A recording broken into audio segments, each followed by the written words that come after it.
my God.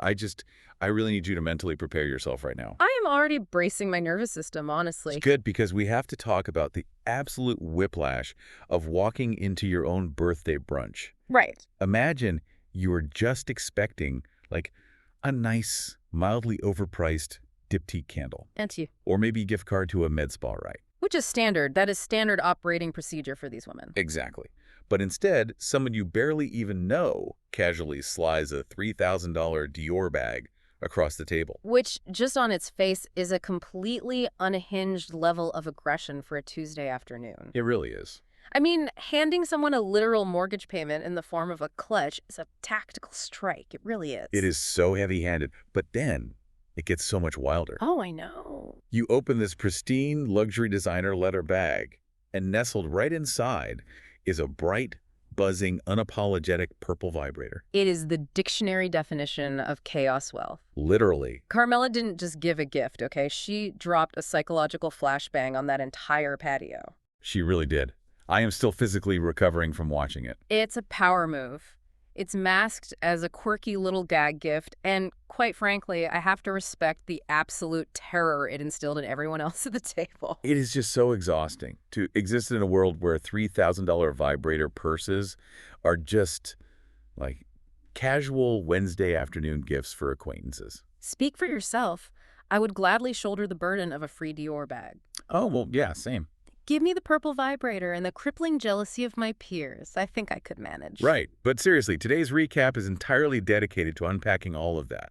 The sheer delusion of wealth, the desperate grasps for relevance, and the reality that none of these women actually know how to be friends. They need a mediator, like legally. We are going to dissect the psychology of Orange County, one passive-aggressive taco party at a time. So, babes, welcome back. We love you. We see you. And honestly, if our lives had Bravo cameras following us around, the biggest scandal would probably be how aggressively we avoid answering emails after 5 p.m. That is a verifiable fact.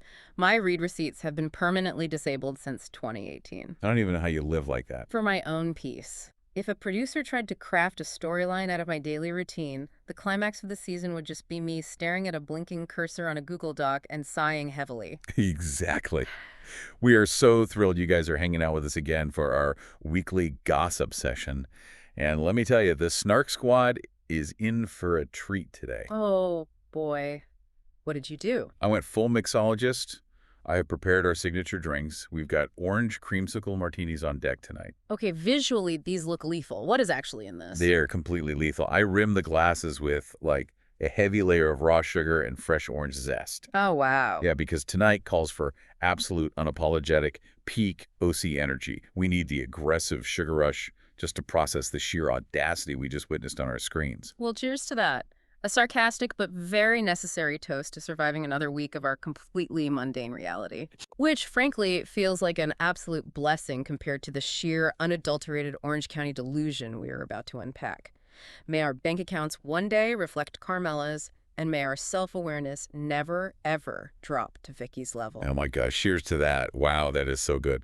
The vanilla vodka really cuts through. It is terrifyingly easy to drink. Right. But seriously, surviving the work week is one thing. Can we talk about surviving the weekend? Because I am currently in a full-blown spiral. Oh, I am right there with you. I feel like weekends somehow require, like, a dedicated, intensive recovery period from the weekend itself. It's the cruelest joke of modern adulthood. You white-knuckle it through Monday to Friday just to get to the weekend, and then the weekend physically and emotionally destroys you. Literally. Yeah. I always have these grand cinematic plans for my Sundays. I tell myself, like, this weekend, I am going to be that girl. Which girl? The wellness girl. I am going to wake up at 8 a.m. The sun will be hitting my face perfectly. I am going to the farmer's market with a reusable, sustainably sourced canvas tote bag, and I'm going to buy locally grown radishes. Wait, let me stop you right there. Who even eats radishes? I don't know. You actively hate radishes. You pick them out of every salad we've ever ordered. I do hate them. But in my Sunday fantasy, I am a woman who loves a radish. Oh, obviously. I slice them thinly over a bed of arugula that I also bought from a man named Jeb who owns a tractor.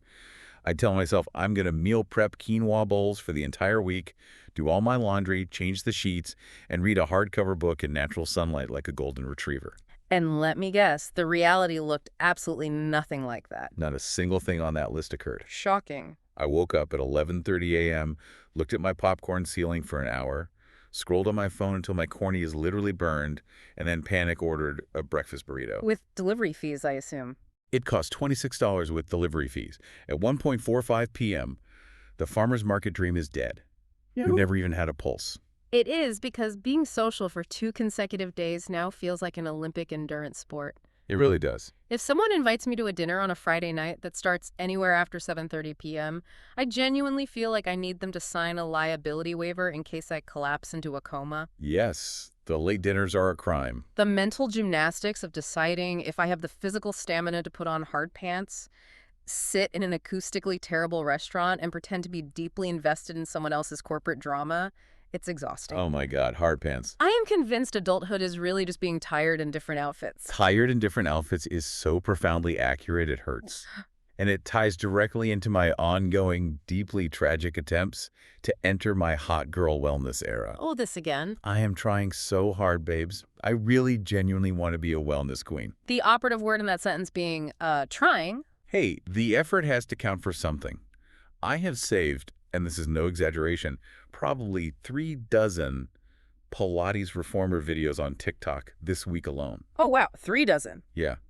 Like the ones where the girl is in a perfectly color-matched sage green-ribbed set doing levitating glute bridges on a machine that looks like a medieval torture device. She isn't even breaking a sweat. Not a single drop. Let me conduct a brief deposition here, though. Have you actually executed one of those Pilates routines? Even just modify on a slightly damp yoga mat in your living room? I mean, I watched them all the way through while eating heavily buttered sourdough toast. Of course you did. I consider that visual manifesting.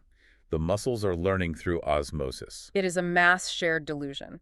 I am completely guilty of the grocery store trap, which is the exact same psychological failing. Oh, do tell. I will march into Whole Foods and I will drop over $150 on the most aspirational, nutrient-dense groceries imaginable. Yes, the aspirational haul. I'm buying organic lacinato kale, chia seeds, macrobiotic paste, probiotic elixirs that taste like literal dirt. The dirt juice. Right. I meticulously load up the fridge, close the door, and I feel this incredible soaring sense of superiority about my life choices. Feel immortal. Exactly. And then I immediately open my phone and order truffle fries on Postmates because, I've had a long day, I made good choices at the store, and I deserve a treat. The organic kale, just sitting in the crisper drawer, slowly turning to green sludge, actively judging you. I know that feeling in my bones. It's shameful. It's like when I force myself to drink 1 iced matcha instead of my usual overly sweet iced coffee, and I genuinely expect an immediate cellular level transformation. Oh, 100%. I take 1 sip of this grassy swamp water, and I'm instantly looking in the rearview mirror like, are my pores shrinking? Is my jawline snatching? Have I achieved complete inner peace? We are aggressively manifesting glowing skin, toned abs, and emotional stability while actively and enthusiastically doing the exact opposite of what requires achieving any of those things. It's a beautiful, terrifying cognitive dissonance. It really is. I think we just have to admit with a heavy collective sigh that we are currently in our trying our best era.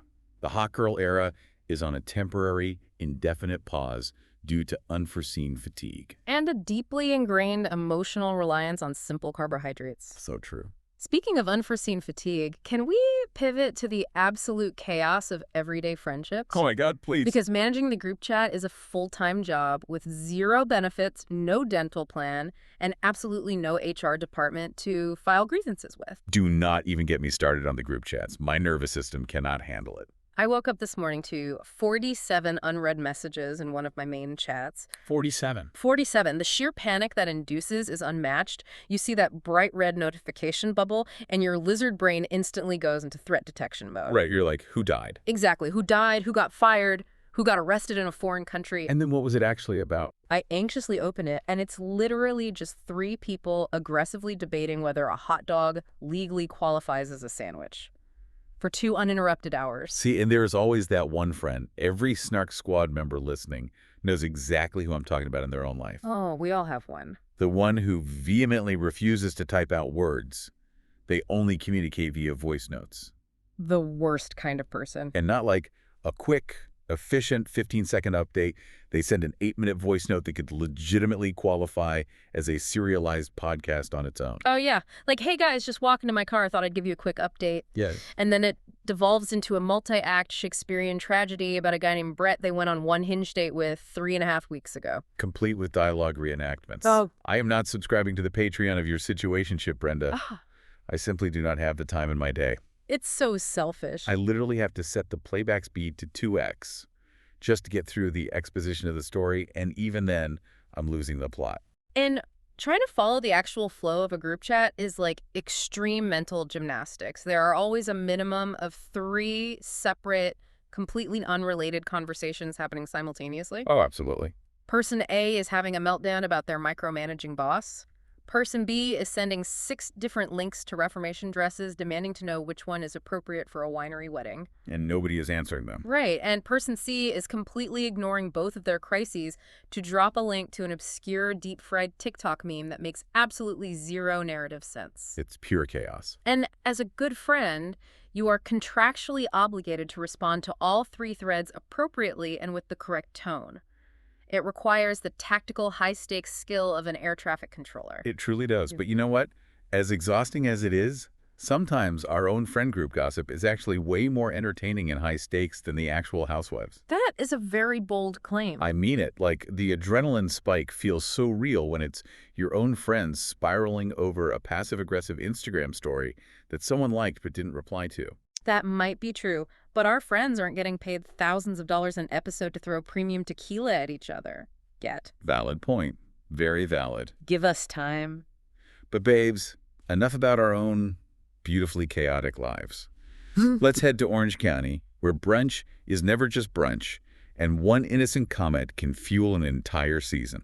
Let the luxury, chaos, and Orange County delusion officially commence. Take a sip of that martini. We're going in. Okay, we have to start with this whole TikTok trio situation right at the top of the hour. Oh, please. The camera's open on Gina, Emily, and Shannon getting together in a kitchen to film TikToks. And honestly, my heart was so full, it was so endearing to me. Endearing is a very strong word. It was. I just loved seeing them actually have fun together instead of screaming over a charcuterie board. I mean, sure. Gina literally had a sheer nylon stocking pulled completely over her face, looking like a frantic bank robber from a 1985 heist movie trying to blow out a birthday candle that was aggressively shoved into a whole watermelon. A visual I will unfortunately never forget. And right in the middle of this absolute absurdity, her teenage son walks into the kitchen. The sheer dead-eyed look on that boy's face. He deserves hazard pay. He really does. He was just like, yep, that's my mom, completely unhinged, wearing hosiery on her skull. He just rolled with it. I thought it was so cute and genuinely funny. It's just fun mom stuff, you know? Okay, I have to step in and push back on this narrative. Hard pushback. Why? I am rejecting this wholesome framing entirely. Who is this content actually for? Seriously. For the fans. I want you to break down the target demographic for 40 and 50-something women doing slapstick, Mr. Bean-level physical comedy on an app designed primarily for Gen Z. No, I actually refuse to give you that point. Yeah. It's not for a demographic, it's just for fun. They're just being goofy. Why does everything have to be a calculated media strategy? Because they are reality television stars whose entire livelihood depends on engagement metrics. It reeks of algorithm desperation. Oh, you're so cynical. It's the visual equivalent of Steve Buscemi holding a skateboard over his shoulder saying, "How do you do, fellow kids?" I mean, they are wealthy, grown women living in Southern California. Why are we doing low-rent physical comedy with a watermelon?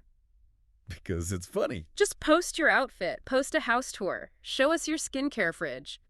I am genuinely baffled by Gina and Emily's social media strategy. It feels so forced. I think they're just leaning into not taking themselves too seriously, which is something this franchise desperately needs. Like, a producer handed them a sheet of viral trends from 2021 and told them to get to work. Okay, but Shannon being there was the absolute icing on the cake because Shannon and modern technology are historic, blood-sworn enemies. That is undeniably true. We all know Shannon's low-tech struggles. I joke that she might still be actively afraid of Wi-Fi signals mutating her cells. Oh, she definitely thinks 5G towers are intercepting her private thoughts and sending them directly to John Jansen. But she's trying. She said Heather told her she needed to step up her social media game to stay relevant, so she's making a genuine effort. Sure, it's bonding, but let's extract the underlying theme here. Which is? The desperate, clawing attempt to stay relevant in a shifting media landscape, which provides a completely seamless transition to the gym scene. Oh, the Brazilian booty class. Exactly. We've got Tamra, Heather, and Jen dragging themselves to the Art of Fitness studio for a workout with Fernanda Rocha. Yes. Which, wait, we have to talk about Fernanda. Stop right there. Yes. I know we shouldn't explain basic lore to the Snark squad, but just for the absolute sheer joy of dropping a deep cut, seeing Fernanda casually instructing this class is a wild blast from the past. It is crazy. Fernanda, of course, was Tamra's completely manufactured hall pass from season 6. The limo kissing, the fake lesbian storyline designed strictly to shock the conservative pearl clutchers of Orange County. So seeing her pop back up like a totally normal fitness instructor just doing her job is hilarious to me. It really highlights exactly how long Tamra has been playing this reality TV game. She never burns a bridge she can't use for a location shoot a decade later. That is so true. But what completely frustrated me about this scene wasn't even the historical callback. It was the complaining. Yes, it was Tamra complaining during the actual workout. They are literally doing intense, pulsing lunges with resistance bands. They are sweating, and Tamra is whining that Heather leaves her out of her TikToks. Specifically, she is harboring deep resentment about a video they filmed at BravoCon months ago that Heather allegedly never posted on her grid. Like, who cares? You put me in a box, Heather. You compartmentalize me. You hide me like a dirty little secret. It is so exhausting. Heather's just trying to breathe through a squat, and Tamra is launching a full-scale inquisition about social media grid metrics and tagging etiquette. Why on earth does she care so much about a BravoCon draft video? Because Tamra Judge operates like a corrupt HOA president who writes citations for lawns, she secretly poisoned herself in the dead of night. Oh my God, that is the most accurate description of her I have ever heard. Let's analyze the actual architecture of her strategy here, because Tamra is a producer masquerading as a cast member. Tamra knows she needs a central conflict with Heather to anchor her storyline this season. But Heather hasn't actually done anything overtly egregious to her yet. Heather has been perfectly polite. Right, they've been fine. So Tamra has to manufacture a slight out of thin air. She is meticulously building this narrative that Heather puts her in a box, that Heather is ashamed of their friendship because Tamra is too lowbrow. But Heather posts with literally everyone. She just posted with Terry eating a hot dog. Exactly. Heather's grid is highly curated, yes, but she isn't hiding Tamra. But Tamra is expertly planting the seed. Notice where she does it. At the gym. At the gym, specifically in front of Jen. Why? To get Jen on her side. Oh. She is building a coalition of the willing against fancy pants. She needs witnesses to Heather's alleged snobbery. Wow. It's calculated, it's brilliant in a dark way, and it's completely transparent if you study how Tamra operates. She is the ultimate puppet master, and right now she's just patiently untangling the strings before the real show starts. See, I always want to believe that when these women express hurt feelings, it's genuine. I want to believe Tamra is actually feeling insecure about their friendship. You are too pure for this network. No. Listening to you lay out the chess moves, I hate that you're probably right. With Tamra, there is always a secondary motive. Always. There is no emotional reaction from Tamra that hasn't been focus grouped in her own mind first. Okay, speaking of highly curated images and desperate attempts to control a narrative, we have to talk about Carmella and the birthday gift heard around the county. Ah, yes. The Dior vibrator. The Louvre needs to make space for it immediately. Carmella gets Emily this stunning Dior clutch for her 50th birthday. It's a gorgeous classic piece. And tucked inside, like a little Easter egg, is a bright purple vibrator. Casual. I honestly thought it was hilarious. I am defending this gift. It's a generous, ultra-luxury gift with a cheeky, funny twist. You're defending handing someone a sex toy at a public restaurant. Yes. Carmella is new to the group. She wants to make a memorable splash. She wants to show she isn't just a stiff real estate agent and actually has a sense of humor. I think it was a total, absolute win. It wasn't just a win, it was a flex of astronomical proportions. And it worked perfectly because it completely short-circuited Gina's entire nervous system. Gina was furious. Visibly shaking. She finds out about the bag and immediately goes on the offensive. She calls Carmella a bee invite, which is so aggressively rude considering Gina is the one who invited her to the event in the first place. That was wild. And she blatantly accuses Carmella of trying to buy Emily's love and manipulate her way into the inner circle. Let's do a deep psychological diagnostic on Gina here because her reaction is fascinating. Okay, doctor, go ahead. This is severe textbook financial panic. Gina's financial anxiety is like a check engine light that she's put black electrical tape over for 5 years, and Carmella just ripped the tape off. Ooh, that's a good way to put it. Gina has spent years on this show fighting the poor allegations. We watched her live in the tiny casita. We watched her struggle with post-divorce finances. We watched her stretch her wardrobe. Right, she's really worked hard to build herself up. Now she finally has her real estate license. She's feeling like a legitimate breadwinner. She's feeling herself. And in walks Carmella, who drops $3,000 on a gag gift for an acquaintance, like she's buying a pack of gum at a gas station. It profoundly triggered Gina's deepest insecurities. Because $3,000 to Carmella is the mathematical equivalent of $30 to Gina. Exactly. Gina simply cannot fathom having the sheer disposable income to buy a Dior bag for someone you barely know, so her brain has to interpret it as a hostile, manipulative, malicious act. She can't just look at Carmella and say, wow, she's really rich and successful. Her ego won't allow it. No, she has to frame it as she's evil, she has an ulterior motive, and she is actively trying to buy your friendship away from me. And what's wild is that it totally messed with Emily's head. Emily flip-flopped so hard on this. Oh, she spun out completely. In the beginning, when she opened it, she was thrilled. She was like, I thought it was hilarious. I love getting a designer bag. This is great. But the second she gets around Gina and hears Gina's frantic framing, Emily starts adopting Gina's narrative. suddenly Emily is questioning the motives, wondering if it's weird, acting like she's the victim of an aggressive, predatory gifting strategy. Because Emily's primary foundational alliance on this show is Gina.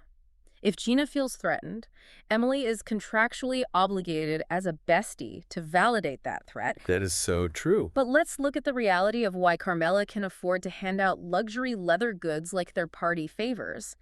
The woman's actual life is insane. I am officially obsessed with her. I know she's new, but she is serving the kind of unapologetic lifestyle porn that this franchise has been desperately missing for a very long time. We finally get to see her real estate origin story, and it is giving major, unadulterated selling the OC energy. Yes. Which makes perfect sense because she actually works for the Oppenheim Group. Right. And she drops so casually in conversation that her rent, for a property she does not own and is gaining no equity in, is $35,000 a month. $35,000. Do you know what you could do with $35,000 a month? I could retire in a year. I can't even conceptualize that much money evaporating from my bank account every 30 days just to have roof over my head. She lives in a completely different financial stratosphere than the rest of this cast, save maybe Heather, but she earned it. The backstory is incredible. He really is. We found out she was married to Jeff Garcia, the ex-NFL player. Allegedly, according to the lore she's dropping, he cheated on her. So what does Carmella do? She doesn't just cry in a mansion and wait for a settlement. No, she does not. She gets a real estate license, takes total control over the massive custom house they were building together, manages the construction to finish it herself, and sells it for a $1.1 million profit on her very first try. A $1.1 million profit on her very first real estate transaction. That is peak boss behavior. That is exactly how you bounce back from a highly public cheating scandal. You don't get mad, you get $1 million. And she didn't stop there. Over the last 10 years, she's sold $100 million in real estate. She operates exclusively in the ultra-luxury market. We literally saw her walk into a listing, this massive, sprawling 8,600 square foot mansion that was stripped completely to the studs, and confidently convinced the seller to list an unfinished property at $8.9 million just to spark a bidding war. She understands the market mechanics. She knows exactly what she's doing. She really does feel like she accidentally wandered off a Netflix set and ended up on Bravo. Like, I need a crossover event immediately. That would be amazing. I am actively manifesting Jason or Brett Oppenheim making a cameo on this show. Imagine Jason just walking into a scene at a chaotic cast dinner. Looking vaguely confused by all the screaming women, appraising someone's house out loud, and just leaving without saying goodbye. It would be incredible television. But of course, Carmella's massive, undeniable success and her unapologetic display of wealth is a direct existential threat to the delicate ecosystem of Orange County. Specifically to the self-proclaimed OG of the OC. Enter Vicki Gunvalson, riding a massive tidal wave of existential dread and pure, concentrated hateration. Vicki's reaction to Carmella is a clinical case study in narcissistic injury. It really was hard to watch. Carmella is younger, arguably much prettier, and objectively, undeniably very rich in her own right. Vicky cannot handle it. Her processor is failing. The slut-shaming was what genuinely upset me. It wasn't even fun shade, it was just mean. It was vile. Vicky finds out that Carmella was a Playboy Playmate of the Year back in the day, and Vicky just dismisses her entire existence and career based on that one fact. She literally sneers and says she took her clothes off for money. I'm not impressed. Oh, the hypocrisy is so rich it needs to be taxed. It is deliciously thick. Vicky Gunvalson is going to position herself as the moral arbiter of women's career choices. Vicky. The woman who dated Brooke Sayers. Let's just pause and remember that. A man who allegedly faked cancer on national television to deflect from his own horrific grifting behavior. It's actually insane when you put it like that. You are perfectly fine bringing a known con artist into your home, vigorously defending him against all logic, and going to literal war with your own daughter over him. But you are morally deeply offended by a woman who posed legally, beautifully, and consensually for a highly respected men's magazine 20 years ago. Make it make sense. It's just so puritanical and outdated. Carmella owned her body, made a massive amount of money doing it, and then smartly leveraged that fame and capital into a highly lucrative real estate career. Vicky should be praising her hustle. They're both businesswomen. But instead, Vicky tries to aggressively diminish everything about her. She completely refuses to acknowledge her as a developer. She keeps calling her a flipper. Or, my absolute personal favorite insult of the night, an administrative assistant. Which is just a blatant, transparent lie designed specifically to soothe Vicky's bruised ego. Totally. If she minimizes Carmella's job title, she doesn't have to feel threatened by her success. It's a defense mechanism. She's not a developer making millions, she's just a secretary. It's pathetic, honestly. But I do have to say, Vicky is clearly going through something much darker and heavier this season. We have to talk about the lunch she had with her son, Michael. Yes, Michael is back on our screens, looking very handsome and incredibly weary, might I add. He looks great. He's 40 now, which is wild to think about because we literally watched him grow up on this show as a grumpy, eye-rolling teenager. Time flies when you're screaming at family vans. He's living his absolute best life over in Spain, running Coto Insurance remotely. But the energy at this birthday lunch was so suffocatingly heavy. It was so dark. Vicky just immediately, without any warning, goes to this incredibly morbid place. She looks at her son on his milestone 40th birthday and says, deadpan, 40 years from now, you'll be 80 and I'll be dead. Happy birthday, Michael. Blow out your candles. Here's a massive side of existential terror and maternal guilt with your iced tea. It broke my heart. She is so intensely fixated on death, aging, and time running out.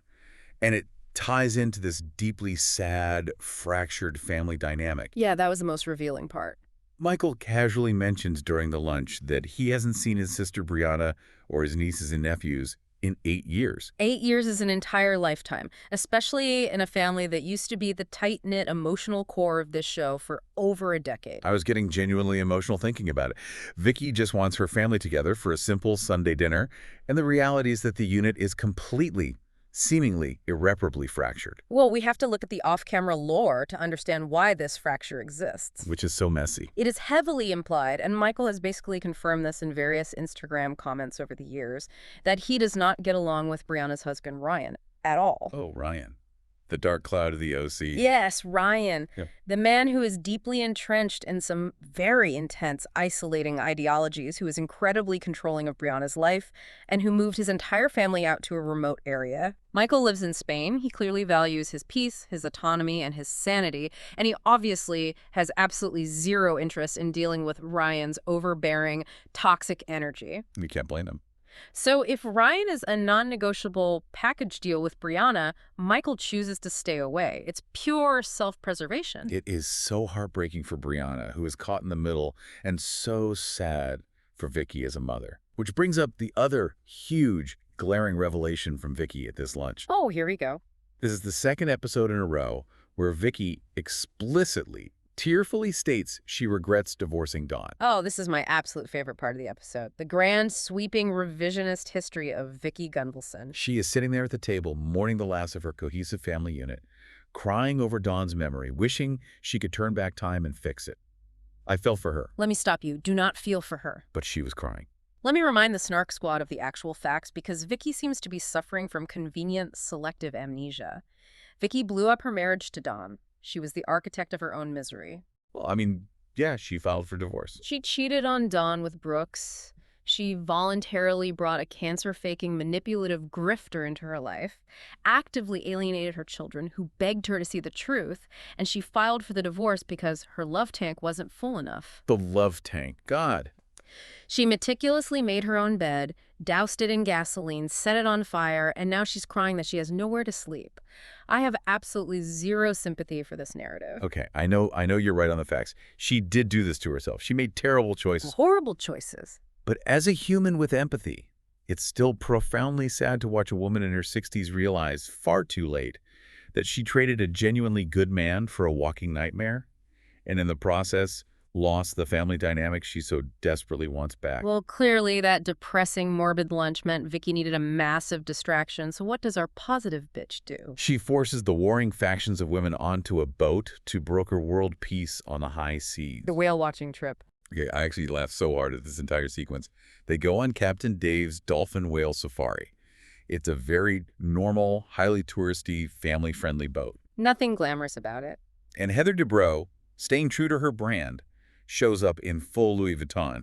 But wait, because she's practical and adaptable, she's wearing Louis Vuitton rubber heels. Only fancy pants would find a way to wear a stiletto heel on a moving, slippery watercraft and justify it to the masses by saying, but they're rubber, they're nautical. It is a medical miracle she didn't snap an ankle and require medevac. Truly. Meanwhile, Shannon is fully aggressively embracing the theme in these amazing, slightly ridiculous nautical anchor pants. I unironically loved her outfit. It was very Gilligan's Island chic. But the tension on that small boat was palpable. Vicky is aggressively playing matchmaker between Shannon and Tamra. At one point, Vicky literally, physically pulls Shannon down the wooden bench by her arm to force her to sit closer to Tamra. Vicky treats these grown, 50-year-old women like toddlers fighting over a plastic shovel in a sandbox. Now sit here, look at each other, and say you're sorry. It's humiliating. But it kind of worked. I mean, I got a little emotional again. Of course you did. Shannon reveals to the group that she texted Tamra privately earlier in the week to offer her physical help decorating for Vicky's upcoming party. That is a massive olive branch. Is it, though? Shannon is taking a huge step forward to mend the fence. Hold your tears. Wipe your eyes with a napkin. Okay. Let's be analytical for 1 second. Shannon is securing her paycheck, period. You really don't think it's a genuine gesture of friendship? Of course I don't. Shannon explicitly said in her own confessionals that offering to help decorate does not mean they are BFFs again. Oh yeah, baby steps. She is highly aware of audience perception. She knows the fans want the Tres Amigas to reconcile, but she also knows Tamra will bite her head off the second she turns around. That's probably true. Shannon is playing the Housewives game like a veteran. She is showing the producers, look, I am willing to engage. I am willing to film a scene with my enemy. I am willing to move the story forward. Oh, all fake. It is a tactical, highly produced surrender, not a true emotional reconciliation. I hate when you ruin the magic of female friendship for me. But fine, let's talk about the party they are supposedly decorating for, because this might honestly be the most absurd, tone-deaf party theme in the history of the Bravo network. That is an incredibly high bar to clear considering the history of this network, but I think you're actually right. Tamra decides to throw a Puerto Vallarta-themed taco party at her mansion in Orange County. Okay, wait. Explain why. Tell the people why. Why? Simply because Vicky is currently unable to visit her vacation condo in Mexico due to active, highly dangerous cartel violence and gang warfare in the area. I absolutely spiraled over this. I had to pause the television. I stood up and walked around my living room just to process the sheer audacity. It is so wild. The blinding, staggering privilege and tone deafness of this concept is breathtaking.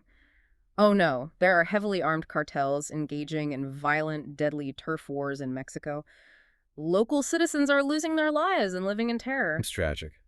Well, Vicky can't go drink margaritas at her timeshare this weekend, so let's eat some catered guacamole in a multi-million-dollar mansion to mourn her tragic loss of vacation time. It is peak OC delusion. It belongs in a sociology textbook under the chapter on white privilege and detachment from reality.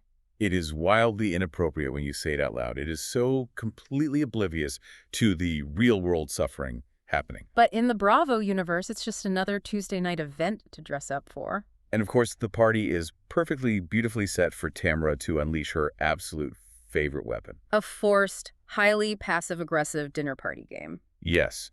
Games on Real Housewives never ever end well. Not once in 20 years has a game brought a cast together. Just serve the heavy apps, pour the tequila, and let them naturally argue over a misunderstood text message like normal people. Tamra introduces friend in a box. The rules are seemingly simple, yet fundamentally structurally flawed. Extremely flawed. Everyone gets a plain cardboard box to decorate with markers. Then, everyone writes down anonymous notes about how they feel about each person and puts the notes in their respective boxes. The fatal, glaring flaw being the word anonymous. Literally no one at that table kept it anonymous. The exact second a note was pulled out and read aloud, the person who wrote it instantly raised their hand and proudly declared, "That was me. I wrote that." They immediately admitted it. The game had absolutely no structure or discipline. It descended into complete chaos instantly. Let's go through the unboxing, because it was a bloodbath. First up is Tamra. Heather wrote a note saying that Tamra cuts deeply. Which is 100% true. But Tamra's reaction was what shocked me to my core. For the first time in 20 years of television history, Tamra Judge didn't scream, she didn't throw a drink in someone's face, she didn't run away in tears shouting about her family. No, she did not. She just calmly nodded and said, "I agree. I'd do that." I demanded a DNA test immediately. Who replaced Tamra Judge with a rational, accountable pod person? It was so weird. But honestly, if we look at the mechanics, I think it's a highly calculated PR rebrand. You think so? Oh, absolutely. The fans have been aggressively turning on Tamra for being far too toxic and nasty, so she is desperately trying to display a sliver of self-awareness to save her Q rating and her contract. She's playing the growth card. Well, Vicky certainly did not get the self-awareness memo. Emily writes a note for Vicky's box that simply calls her a Debbie Downer. A very mild read, all things considered. I was holding my breath, hoping against hope that Vicky could just laugh it off, maybe make a self-deprecating joke about her morbid lunch earlier. Have you ever watched this show? Have you met Vicky Gunvalson? Clearly, I haven't learned my lesson. Vicky completely and utterly spirals. Oh, she loses it. She is deeply, profoundly offended to her very core.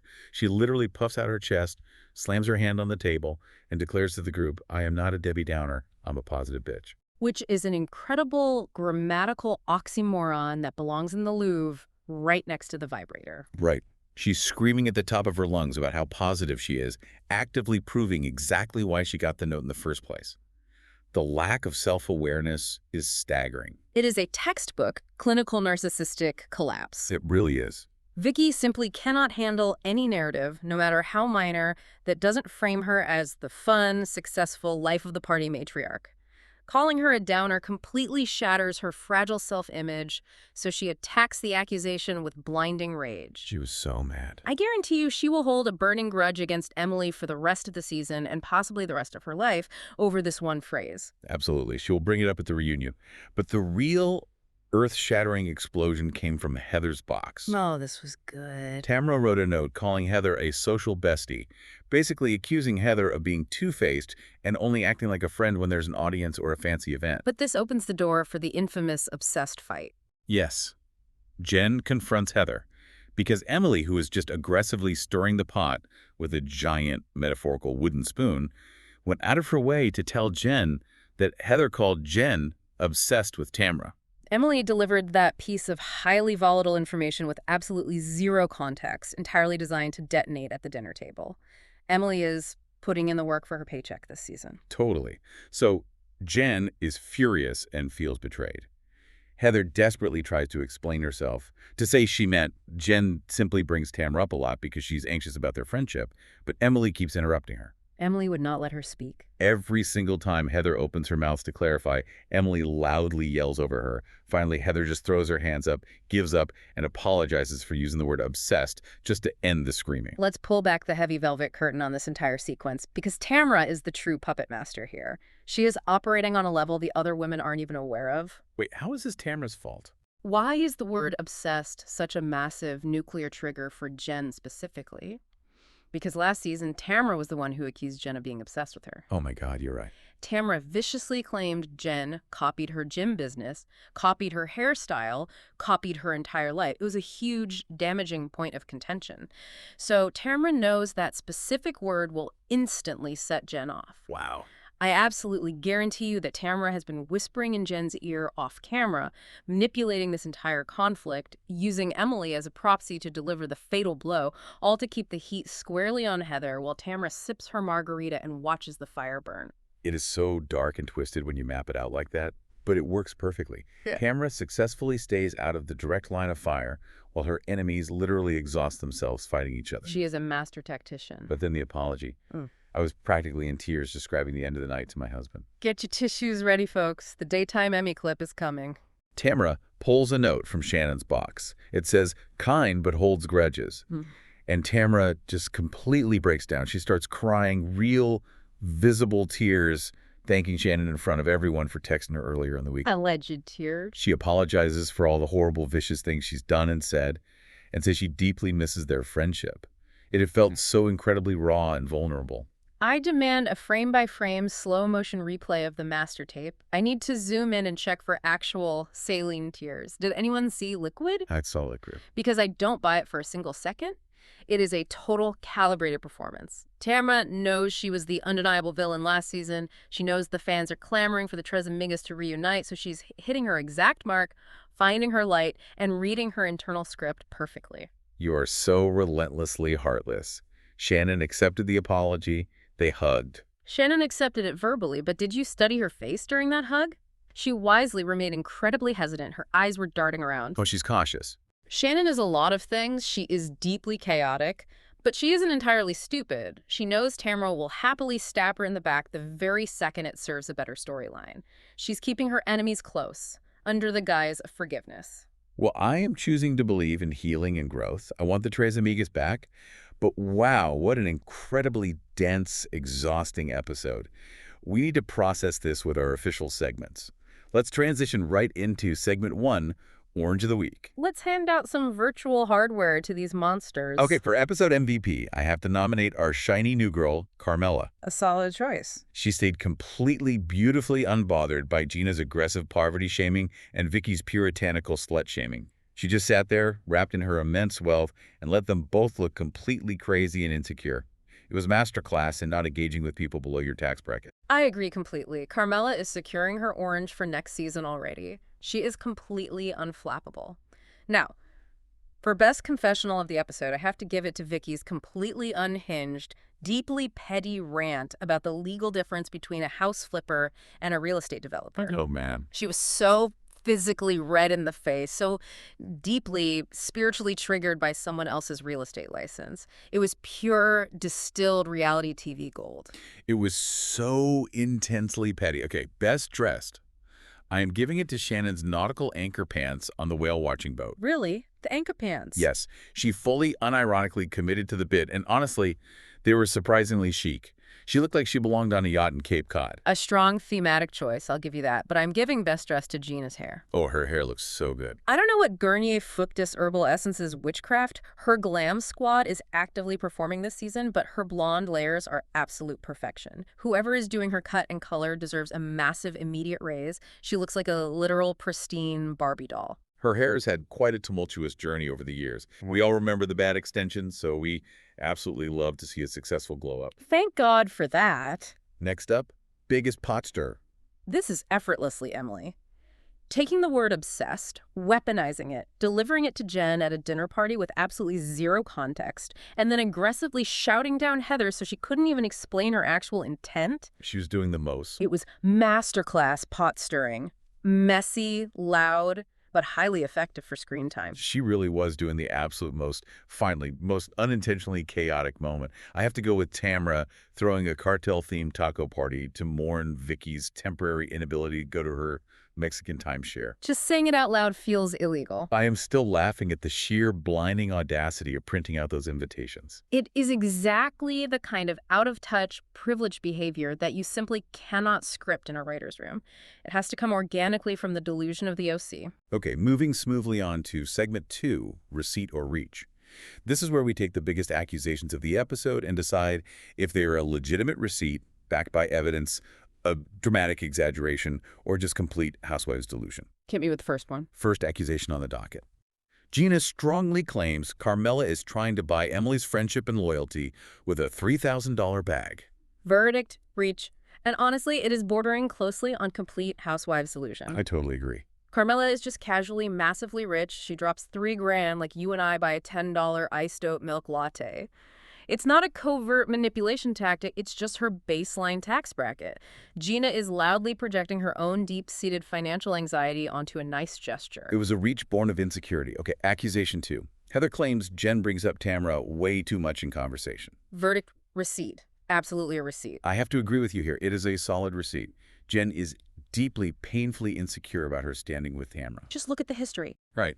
Tamra brought her on the show as a friend, then viciously turned on her last season to secure her own spot, and now Jen is constantly, anxiously trying to figure out where she stands by triangulating with Heather. Heather isn't wrong that Jen is overly fixated on Tamra's approval. Exactly. Heather's delivery at the table might have been slightly clumsy, but the core observation she made was 100% accurate. Jen is obsessed with getting Tamra's validation. Last one, accusation 3. Vicky vehemently claims Carmella is just an administrative assistant and not a real player in real estate. Verdict, delusion. Pure, unadulterated, blindingly jealous delusion. We literally, with our own eyes, watched Carmella broker an $8.9 million listing on camera. Literally saw it happen. Vicky is just desperately trying to shrink Carmella down so she doesn't feel threatened by a younger, more successful woman. It's frankly embarrassing for Vicky to deny reality so blatantly. It really is tough to watch. Okay, segment 3, the Bravo group chat. Let's pretend the cast accidentally leaked their private group chat after filming this disastrous episode. What are the texts flying back and forth? Oh, I have one immediately. Gina is frantically texting Emily, entirely in all caps. Emily. Are we sure the vibrator isn't a listening device? Do not use it. I repeat, do not turn it on. She is spying on us for the Oppenheim group. Yes. Oh my God, the paranoia. And then Vicky is definitely texting her poor assistant at 2 a.m., frantically trying to figure out how to report Carmella to human resources. Oh my God. Find Jason Oppenheim's direct cell phone line. I need to tell him his new employee posed in a magazine 20 years ago. This is an outrage. Meanwhile, Heather is texting her assistant with extreme precision. Please return the rubber boat heels to the boutique immediately. The frantic, unhealed energy of that vessel has completely seeped into the monogram. Have them incinerated if they refuse the return. Poor Fancy Pants. She just wants to drink champs in peace. Okay, final segment. Segment 4. Next week in the OC. Let's look into our crystal balls and predict the chaos. Which friendship is about to completely implode? Who do you have? I have to predict Heather and Tamra.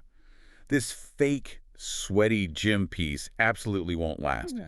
Tamra is actively, methodically gunning for her, building an army of complainers, and Heather is far too smart not to realize she's being set up for a massive ambush. It's going to get very ugly very quickly. For the cast member who is secretly holding a massive grudge, Jen is absolutely, categorically not over the obsessed comment. Oh, definitely not.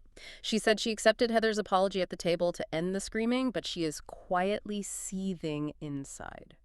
She will 100% bring it up again at a dinner where alcohol is heavily involved and the lighting is dramatic. She's just waiting for her moment. Speaking of dinners, the next explosive dinner party, I predict Carmella will finally snap at Vicky. No, I hope so. She's been incredibly polite and demure so far, but Vicky keeps poking the bear with these little passive-aggressive jabs. A woman who confidently sells $100 million in luxury real estate is not going to sit there and let a boomer insurance agent from Coto de Casa disrespect her forever.